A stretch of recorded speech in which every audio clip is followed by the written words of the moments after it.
c'est des références qu'ils ont ramassées quelque part. Hein.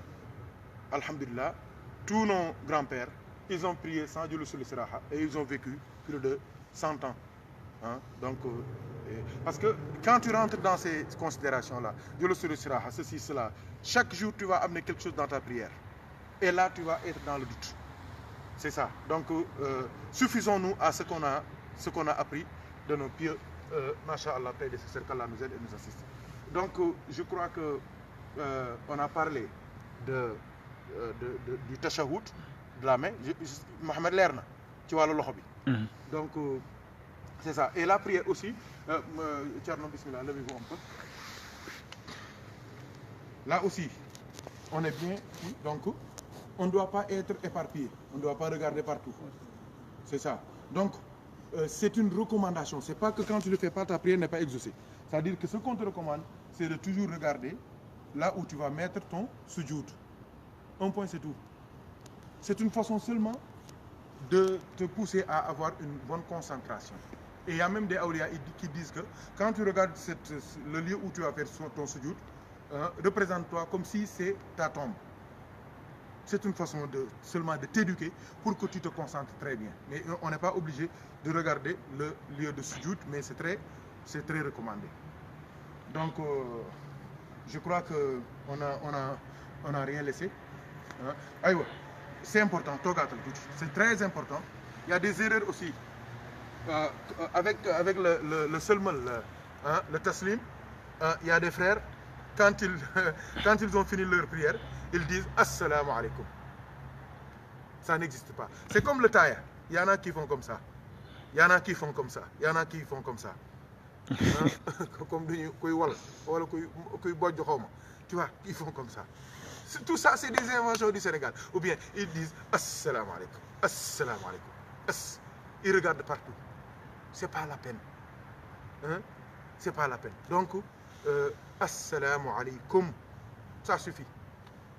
Si tu entends aussi un imam qui dit Assalamu alaikum wa rahmatullah, Assalamu alaikum wa rahmatullah, c'est valable. Il peut le dire. Mais nous, il faut savoir que nous sommes des toubènes. Des gens qui sont convertis à l'islam. Quelqu'un qui est converti à l'islam, nos grands-pères ont choisi de leur donner l'essentiel de l'islam. Après le temps, avec le temps, quand ils comprennent, maintenant ils peuvent ajouter des choses. C'est la même chose. Hein? Pour beaucoup de choses. C'est pour cela que, par exemple, je vais vous donner un exemple. Sur le qabd et le sadl. Pourquoi nos grands-pères, ils ont choisi le sadl? Parce que le sadl, c'est plus simple.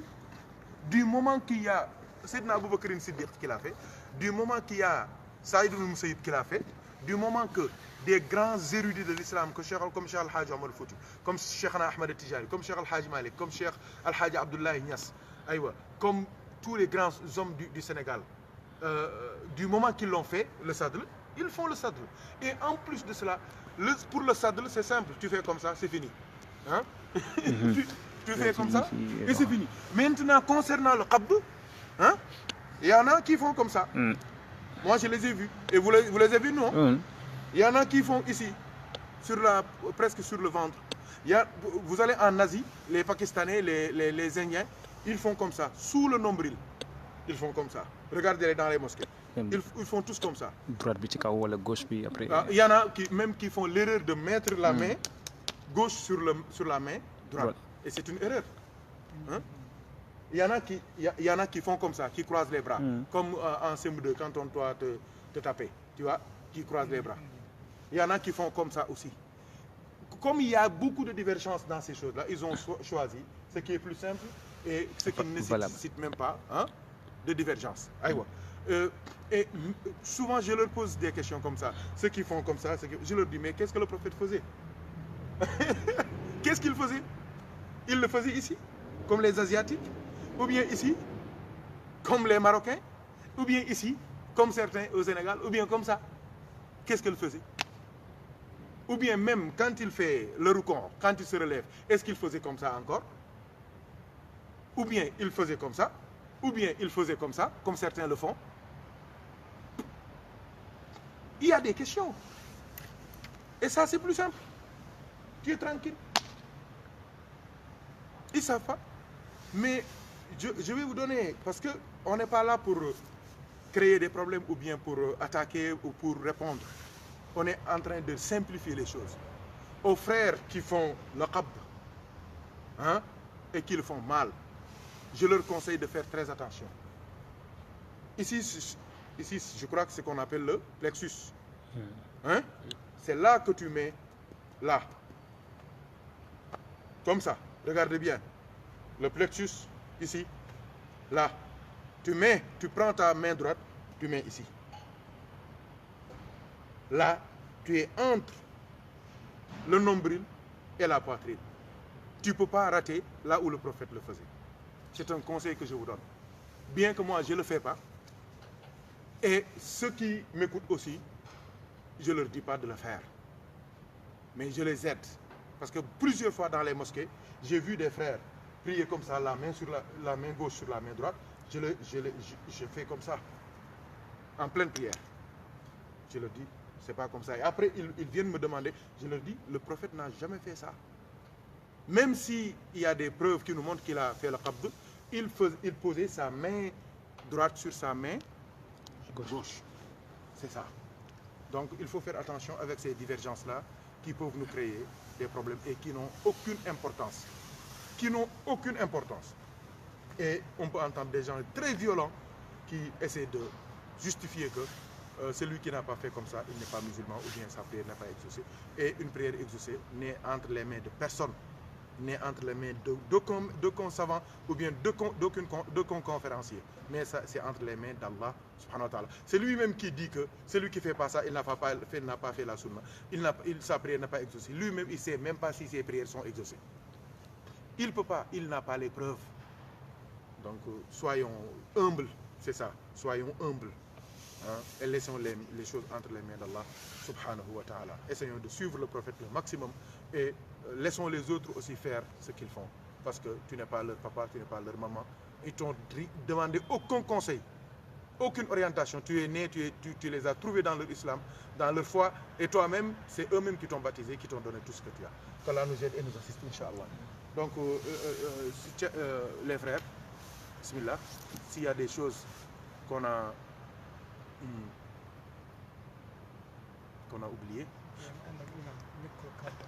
Aïwa, c'est ça aussi. Ça, c'est très important. Pour la takbiratul ihram, la takbira qui ouvre la prière, il ne faut jamais devancer l'imam. Innama ju'ila al-imam li yu'tamma bihi. L'imam a été mis devant pour qu'on le suive. Donc, un imam, on doit le suivre dans toutes ses actions. On ne doit pas dire Allahu Akbar pour l'ouverture de la prière avant l'imam. On ne doit pas dire Assalamu alaikum aussi avant l'imam.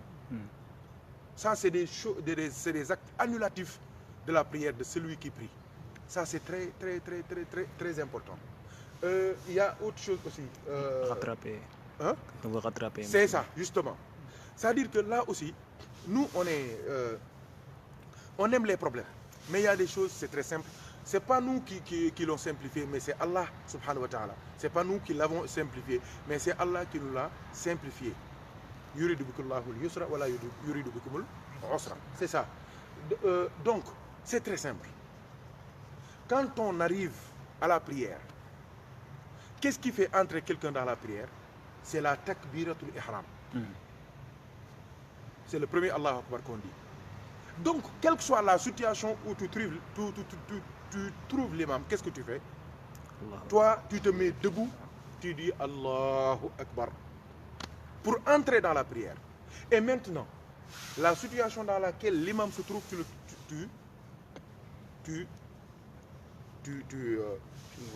le rejoins, c'est le terme. Tu rejoins l'imam. S'il est assis, rejoins-le. S'il est dans le sujoud, rejoins-le. Et maintenant, dans ta tête, tu calcules si tu as la raka'at ou bien tu n'as pas la raka'at. Dans le mazhab al-maliki, la raka'at est raka'at à partir de quoi? À partir du ruku'. À partir du ruku', la raka'at est partie. Mais si tu viens et que tu trouves l'imam en plein ruku', pas certains imams, mais les imams rapides là, mais un imam qui fait au moins 3 subhan rabbiyal a'la, tu viens, tu le trouves comme ça en plein ruku', tu viens, tu dis Allahu Akbar, takbiratul ihram, et tu viens, tu fais ton rukon, même s'il a te récité Suratul Baqarah, tu as ta rakaat. Wassalam. Donc, il n'y a pas de complication. L'imam, dans la position dans laquelle tu le trouves, tu le rejoins. Et après maintenant, tu essaies de rattraper ce que tu as raté dans la prière. Donc ça, c'est très, très, très important. Il y en a, parce qu'il y a des frères, ils font, c'est une grosse erreur. Par exemple, ils viennent en retard. Au lieu de dire Allahu Akbar et de rejoindre l'imam, par exemple, ils ont trouvé l'imam, il a déjà fait une rakat. Ils font Allahu Akbar, Bismillah, Allahu Akbar, Allahu Akbar, Allahu Akbar, rapidement, Allahu Akbar, Allahu Akbar, Allahu Akbar. Et vite, ils vont suivre l'imam. C'est pas comme ça. C'est pas comme ça. Il ne faut pas se précipiter. L'islam, c'est une religion de quiétude. Hein? De quiétude, sakina. Le prophète sallallahu alayhi wa sallam, il a dit, tu vois ça, tu vois les gens maintenant courir pour aller à la mosquée. Et le prophète l'a interdit. Il dit, marchez doucement. Allez à la mosquée. Ce que vous trouvez, c'est votre chance. Ce que vous ratez, vous rattrapez. Wassalam. Parce qu'Allah récompense les intentions. Vous voyez ce que je veux dire? Mais maintenant, il y en a qui courent pour qu'on dise, ah, lui, il respecte la mosquée. Ah, lui, il n'aime pas rater des rakats. Si tu n'aimes pas rater des rakats, va à la mosquée 30 minutes avant. Ceux qui n'aiment pas rater les rakats, ils sont 30 minutes, 1 heure de temps avant la prière. Mais tu es dans ta maison, tu bois ton thé, tu fais des trucs, dis Allah Akbar, Allah, tu cours. Et le prophète a interdit, a défendu les musulmans de courir pour aller à la mosquée. Peut-être au Sénégal, il y en a beaucoup de pays qui ne voit pas ça. Mais moi, j'étais au Maroc. Il y a des gens, quand ils courent pour aller à la mosquée, ils peuvent te faire mal. Or, c'est interdit par la sunna, le prophète. Il ne faut pas dire aussi assalamu alaikum avant l'imam. Il ne faut pas dire assalamu alaikum avant l'imam. Donc, il faut toujours attendre que l'imam dise assalamu alaikum. Et si l'imam dit assalamu alaikum wa rahmatullah, on attend aussi qu'il dise tout ça. En fait. C'est mieux. C'est plus respectueux.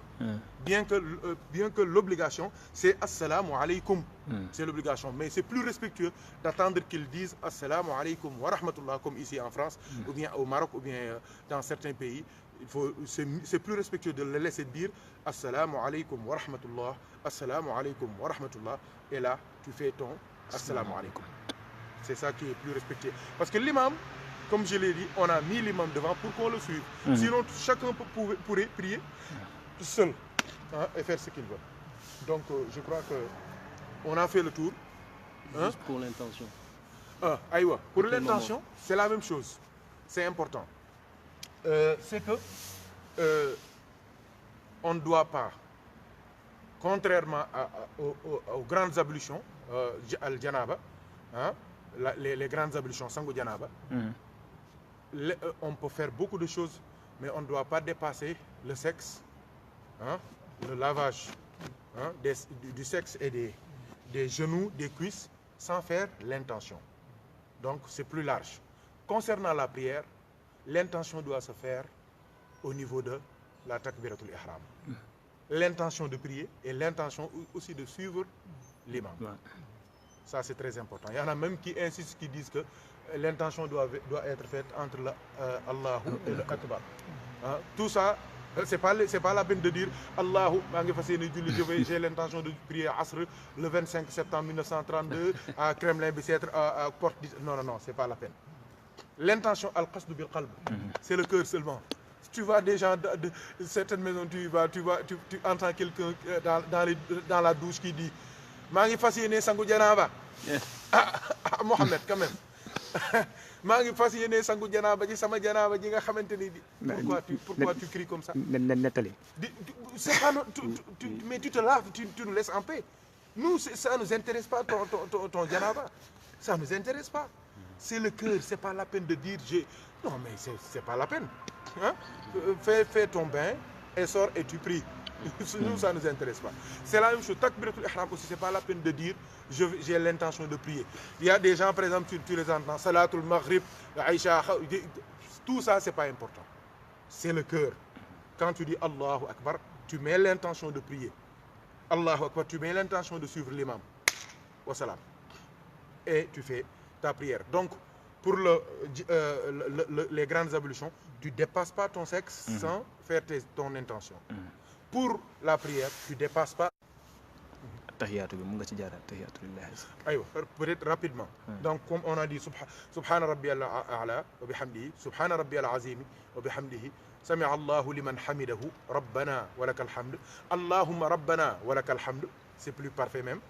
Et rabbana lakal hamd, c'est valable aussi. Ou bien aussi rabbana, Allahumma rabbana lakal hamd, c'est valable aussi. Je ne veux pas que vous entendiez quelque chose comme ça et vous dites que ça n'existe pas ou bien c'est pas valable. Pour quand tu fais ton sujoud subhan rabbil ala, subhan rabbil ala, subhan rabbil ala, tu te remets assis, hein? Allahumma ighfirli warhamni warzuqni wa'fu anni wa'afini wajburni, c'est valable. Mais par exemple quelqu'un qui vient de rentrer dans l'islam, il ne peut pas connaître ça. C'est plus, moi souvent qu'est-ce que je leur dis? Tu dis Rabbi ighfirli. Rabbi ighfirli. C'est plus simple.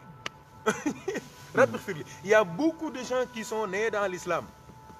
Jusqu'à être adultes, à avoir des femmes, ils ne peuvent pas faire ça. Ils ne peuvent pas faire ça. Donc maintenant, que dire d'un frère qui vient de rentrer dans l'islam? Rabbi ighfirli, ça suffit. Pour le sujoud, c'est ça. Le tahiyya aussi, il faut le tashahhud. Il faut que les deux tahiyya, s'il s'agit par exemple de la prière de Maghrib, ou bien la prière de Isha, ou bien la prière de Asr, ou bien la prière de Tisbar, de Dhuhr, il faut que la deuxième tahiyya, le deuxième tashahhud soit plus long que le premier. Et là, qu'est-ce qu'on dit? At-tahiyyatu lillah. Il y en a beaucoup qui disent azakiyatu, c'est azakiyatu. Il faut faire attention. Azakiyatu lillah. At-tayyibatu salawatu lillah. Assalamu alayka ayyuhan nabiyyu wa rahmatullahi wa barakatuh. Assalamu alayna wa ala ibadillahi as-salihin. Là, si tu n'as que ça, tu as le tashahhud qui est court, tu peux t'arrêter ça à ça pour le premier tashahhud. Tu fais une autre rakat, une deuxième rakat, c'est la rakat finale. Qu'est-ce que tu fais? At-tahiyyatu lillah, az-zakiyatu lillah, at-tayyibatu salawatu lillah, assalamu alayka ayyuhan nabiyyu wa rahmatullahi wa barakatuhu, assalamu alayna wa ala ibadillahi as-salihin. Tu ajoutes quoi? Ashhadu an la ilaha illallah wahdahu la sharika lahu wa ashhadu anna muhammadan abduhu wa rasuluhu. Là, tu peux t'arrêter à là, tu dis assalamu alaikum. Pour ceux qui n'ont pas appris beaucoup de choses. Mais on peut ajouter aussi wa ashhadu anna alladhi ja'a bihi muhammadun haqqun wa anna al-jannata haqqun wa anna an-nara haqqun wa inna as-sirata haqqun wa anna as-sa'ata atiyatun la rayba fiha wa anna allaha yab'athu man fi al-qubur. On peut ajouter cela. On peut ajouter aussi Allahumma salli ala sayyidina Muhammad wa ala ali sayyidina Muhammad kama sallaita ala sayyidina Ibrahim wa ala ali sayyidina Ibrahim wa barik ala sayyidina Muhammadin wa ala ali sayyidina Muhammad kama barakta ala sayyidina Ibrahim wa ala ali sayyidina Ibrahim fil alamin innaka hamidun majid. Ou bien tu dis Allahumma salli ala Muhammadin wa ala ali Muhammadin kama sallaita ala Ibrahim wa ala ali Ibrahim wa barik ala Muhammadin wa ala ali Muhammadin kama barakta ala Ibrahim wa ala ali Ibrahim fil alamin innaka hamidun majid. Tout est valable. Même il y en a qui ajoutent d'autres prières, qui demandent à Allah de le protéger contre le Masih al-Dajjal, contre la pauvreté. Il y a beaucoup d'autres formes. Le prophète a donné beaucoup de formules de tahiyya. Mais la base c'est quoi? At-tahiyyatu lillah, az-zakiyatu lillah, at-tayyibatu salawatu lillah, assalamu alayka ayyuhan nabiyyu wa rahmatullahi wa barakatuhu, assalamu alayna wa ala ibadillahi salihin. Pour le premier tashahhud. Ashhadu an la ilaha illallah, tu ajoutes ça pour le deuxième. Ashhadu an la ilaha illallah wahdahu la sharika lahu wa ashhadu anna muhammadan abduhu wa rasuluhu wa salam. Si tu peux la salatul ibrahimiyya, tu rajoutes. Si tu peux pas, tu fais une salatu ala nabi très courte, Allahumma salli ala sayyidina Muhammad wa sallim, et tu fais le salut final de la prière. yaakaar naa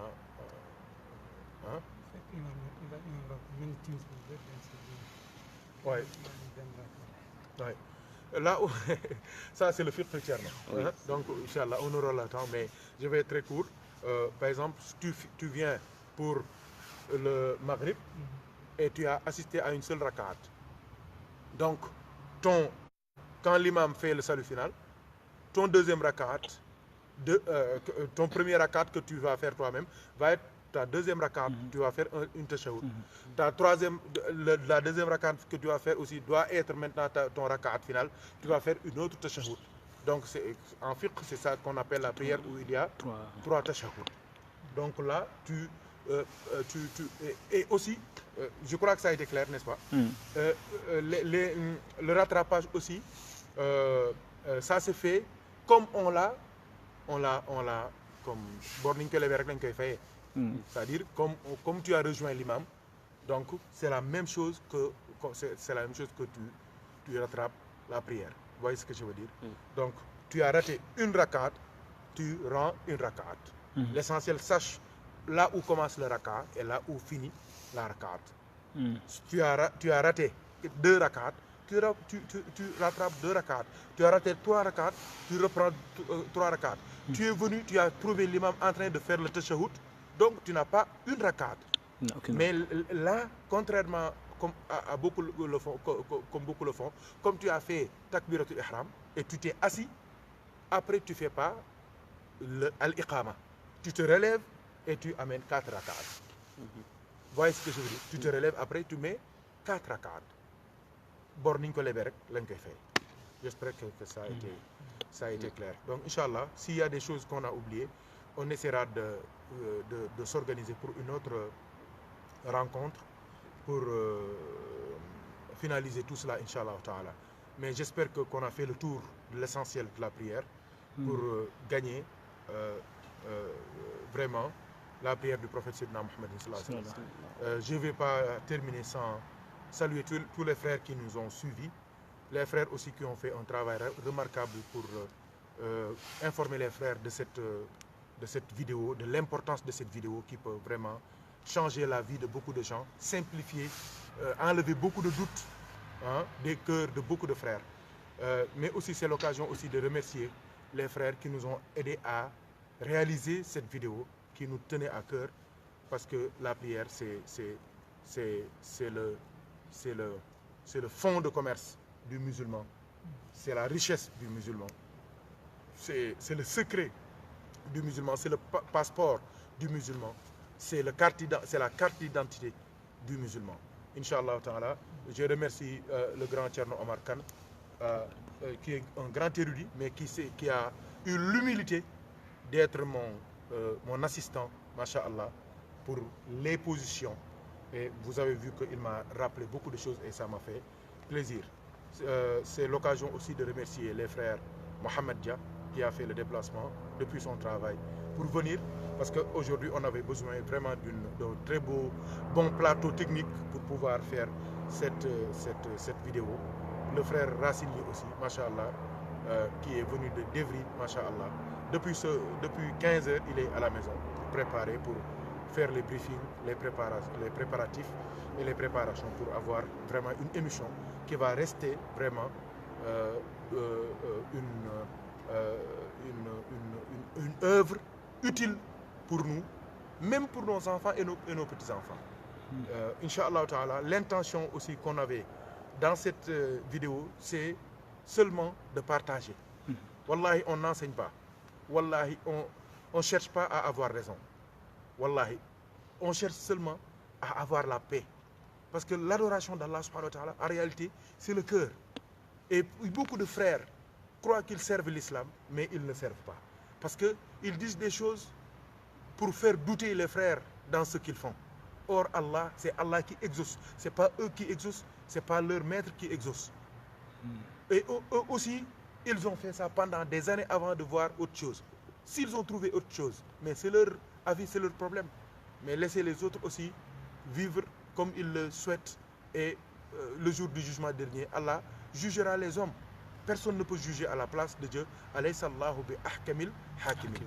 Qu'Allah nous aide et nous assiste par la baraka du prophète Mohammed sallallahu alayhi wa sallam. Comme j'ai dit hier, une prière, comment je l'ai dit Racine hier, si la prière devient mécanique, son abandon devient une probabilité. Billahi, j'ai rencontré surtout les frères qui sont ici. Au Sénégal, peut-être non. Mais ici, j'ai rencontré beaucoup de frères qui me disent, mais pourquoi nous prions? C'est une bonne question. C'est pour cela que on a mis beaucoup de temps avant d'arriver à la prière, pour parler de la purification, pour parler des grandes ablutions, pour parler des ablutions sèches, pour parler de tout cela, pour que on prie comme il le faut pour pouvoir tirer des bénéfices de la prière. Sinon, on peut prier pendant 150 ans, on n'aura rien. Je vais terminer maintenant par faire les ablutions aussi, parce que c'est important, et beaucoup de gens ne le font pas. Pourquoi? Parce qu'ils croient que ils te disent, ah non, moi vraiment, les ablutions sèches, je ne fais pas, moi il Et pourtant, c'est une possibilité. On peut, wallahi, on n'est pas à l'abri. On peut subir un accident, on peut avoir une blessure, on peut avoir certains problèmes. Et là, si on ne sait pas comment faire les ablutions sèches, on va se fatiguer. Et pourtant, c'est très simple. Entièrement. Soit tu cherches du sable, ou bien une pierre qui est naturelle. Une pierre qui n'a pas subi la main de l'homme. Donc les briques, tout cela, on ne peut pas les utiliser. Mais les pierres naturelles là, qu'on peut ramasser, surtout ici à Paris, il y a beaucoup de... il y en a beaucoup, on peut les utiliser. Qu'est-ce qu'on fait? On prend la pierre, même si je cherche ici, je peux trouver tout de suite. Il y en a beaucoup. Maintenant, qu'est-ce que j'ai utilisé? Non, je vais prendre ça. Donc, qu'est-ce qu'on fait? On prend la pierre, on met comme ça. Maintenant, on met au niveau du visage, comme ça. Regardez, c'est simple. Le visage, on avait dit que c'est à partir d'ici, ici, le début des oreilles, et ici, le début de la chevelure. On retouche encore. Si on veut aussi, on ne touche pas encore. On fait comme ça. Regardez, c'est très simple. Regardez. On rentre ici. Taf. On tourne, on pivote. On touche. C'est bon? On fait comme ça. Regardez. On fait comme ça. On lâche pas la main. Regardez, chers frères. On retourne. On fait la même chose. Taf. Allez, on y va. Taf. On pivote. Taf. Taf. Taf. Taf. Assalam. C'est simple, Tcherno. Tcherno, bismillah. Défatal. Non, vas-y. Vas-y. Comme ça, ils verront que c'est très simple. Ce n'est rien. On commence par le visage, kanambi. Après, c'est les mains. Ça c'est... Oui. Quand on a une bague, on l'enlève. Quand on utilise aussi le sable, quand on touche, on te demande de regarder. Pour ne pas prendre des choses qui peuvent te blesser. Allez, bismillah, Tcherno. Regardez bien. Le visage. Bismillah. On fait comme si on se lavait. Allez, bismillah. Taf. On rentre. On pivote. Voyez. Allez, taf. Taf. Ouais. C'est ça. On pivote. Taf, taf, taf, taf. C'est ça. C'est aussi simple que ça. Regarde. C'est rapide. Même pas une seconde. Même pas une seconde. Comme ça. C'est bon. Tu fais comme ça. Taf. On pivote. Taf, taf, taf. On pivote. Taf, taf, taf, taf, taf, taf. Mohamed, c'est simple. Et nous tous, on peut... Et on ne parle pas. Non, on ne parle pas. Et on le fait simultanément avec la iqama.